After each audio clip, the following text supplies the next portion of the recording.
Siyempre po, ang mainit ngayon ay pinalitan na ni Secretary Vince Dizon si Secretary Manuel Bonoan ng DPWH. From DOTR to DPWH. Hindi pa umiinit yung puwit niya. Doon sa DOTR, binunot na nag-DPWH. Maraming medyo napaangat doon. Saan? Doon sa appointment ni Dizon. Expect mo ngayon na magkakaroon tayo na maraming press release. 2 weeks ago, si Dizon ang nakaporma dyan. 2 weeks ago, sinabi ko na po yan. Si Boy Bibo. Kaya nga napansin natin, sobrang bibo, di ba? Damir pa kasama siya sa mga inspection lagi na pagulat. Ang mga nangyari kasi, maraming nananawagan, mag-resign na to si Bonoan. Pero nagsalita siya, hindi ako magre-resign. Di ba? Nagsalita siya ng gano'n Nagbitaw siya ng gano'ng kataga. Hindi ako magre-resign. Bigla nag-resign. Ano ibig sabihin? Tinanggal na siya. Di ba? Kasi kung talagang siya yung nagdesisyon na mag-resign, bakit niya pa sinabi noon na hindi siya magre-resign? So, ang kuha ng marami, kasama na kami dito sa Carambola, tinanggal na siya.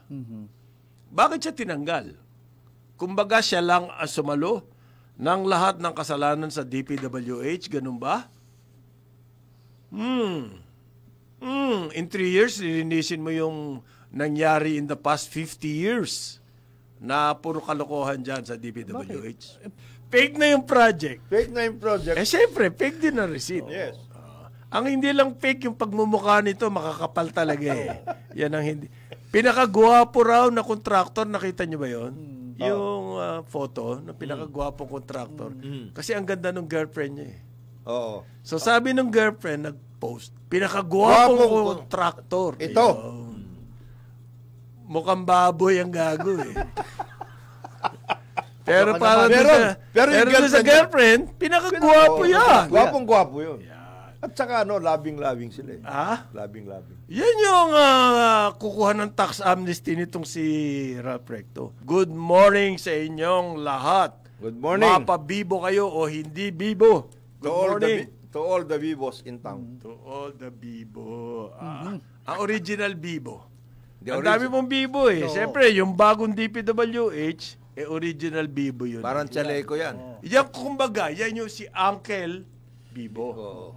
Pinaka-tsuhin ng lahat ng bibo. Uncle ang tawag dyan. Yung ginagalang po. Sa Tagalog yan, Chubibo. Tama. Chubibo. Yan ang Chubibo talaga. Yan ang Chubibo. Bibong-bibo. Si Recto ngayon, bibo na rin. Lilinisin daw niya ang 2026 budget. Yes.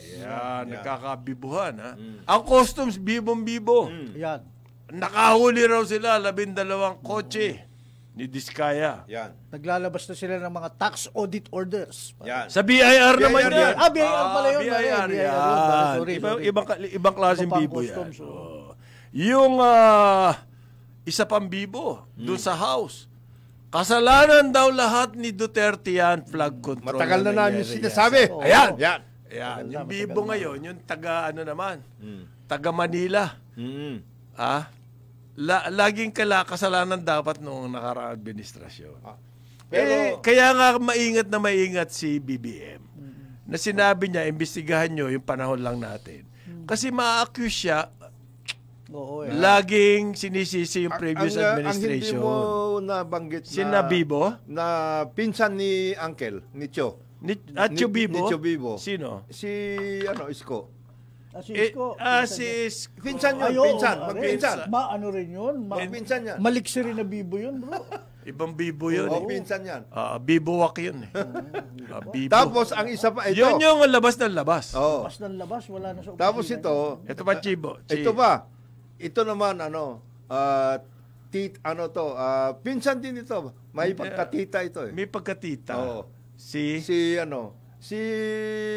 DBM Secretary. Pupunta. Lumulusong nga eh. Lumulusong. Tsaka pumupunta doon sa Pupunta mga project. doon sa Concourse? busway. Si Si Tita Bibo. Tita Bibo. Biba yan. Biba. Isa pang Biba Bibo, at yun Bibo. namang yung sa house din, si Jeanette ba yun? Janet. Janet? Jan Baksha, Garin ba yun? Jan Nagkaroon Baksha. ng boses. Hindi. Nag-hearing sa Senate, sabi ni Amena. Secretary Amena, Pangandaman. Pagdating po sa amin, We assume. naka-box na yan, nakakahon na. Parang naka-gift wrap na.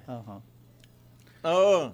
Pero binubuksan din ninyo. Tapos naglalagay kayo ng additional greetings. Ibig mo sabihin, Di ba? may lumalakad, Ay! may naglalakad din Kulang sa... yung greetings Kulang yung greetings yan, dagdagan yan. Lagyan nyo. Ibig mo sabihin, may naglalakad din sa DBM? Yung naglalakad sa DBM, mas malakas yun kaysa sa mga ayun. department heads. Baka 3 pa? 3 pa ano? Kung meron sila sinabi, kailangan daw ang financial sector. Yan. Lalong-lalo na ang mga bangko. Yan. At saka ang Anti-Money Laundering Council. Yan. Yan. Makisama naman kayo. Ito dapat Bring out the money launderers ito dapat ang unang-una. and their unexplained Kasi, wealth. Gaya nung binanggit mo kung Jonat nung isang araw, it's the banks. Hindi ba dumaan Enablers yan. Sila yung enabler. Super enablers yan. Hindi May na- tatanggi ba dyan? Yung mga real estate company na ng big down payment. Parang ang tingin ko cash doon payment na pa rin. tinanggal ni Chubibo over a 96 million project. Di, ano yun? Crying all the way to the bank? Of course. Kailangan habulin yung pera, hindi ba? O kung hindi mo mahabol yung pera, gamitin ko siya, ichuchu mo yung mga... Yung nga sinasabi ko, ayaw intindihin si Chubibo. bakit ninyo ginagawa kagad na ganon? Samantalang pwede mong gamitin yan.